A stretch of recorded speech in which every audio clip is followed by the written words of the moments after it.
We've been talking for the last couple of weeks about 50 Shades of Grey. And the Against my content. will. Well, you know what? I've even gotten Justin to I read parts know. of it this morning. So what's all the hype about? Well, they're calling it mommy porn, and now some libraries are even refusing to carry it. So it raises an interesting question about the public's right to read something and the library's role in making that available. And we're joined by our financial analyst, our legal analyst, Paul Harding of Martin Harding and Mazzani. Good morning, Paul. Good morning. Good morning. I wish I were a financial analyst. I make a lot of bad decisions on that realm. How you doing, Paul? So this has a lot of people talking, and for people who don't have a Kindle or who don't buy books at the bookstore, they go to the library, and some of the libraries are choosing not to carry the book. What do you think?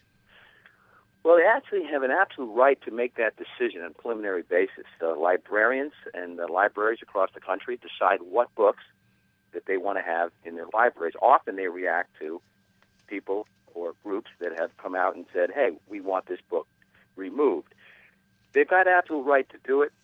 The recourse is, again, somebody who sues the library and says there's a First Amendment free speech violation. Well, see, I think where we're misled here is the term public library. It's a place where the public can go to rent books. It doesn't necessarily mean that the public has a right to access every book through the public library. Yeah, absolutely true. And I went back this morning and I took a look at some other books which had, in fact, been banned or attempted to be banned. Catcher in the Rye being the number one back in the 50s. Two had been banned and kind of worked its way in. But there, between 2000 and 2005, there were 3,000 attempts to have Harry Potter books banned from public libraries. So there's a lot of press about this.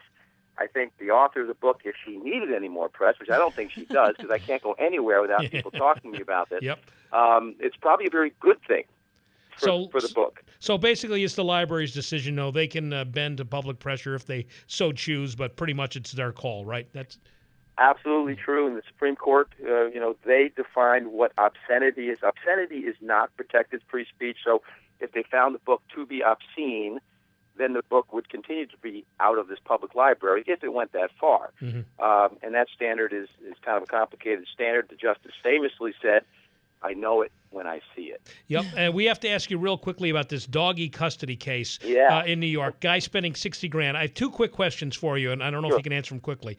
If a couple just splits, how do you determine pet custody? And B, what if, let's say you're dating, and in this case, it was a gift, the pet was from one to another. Does that change the decision-making?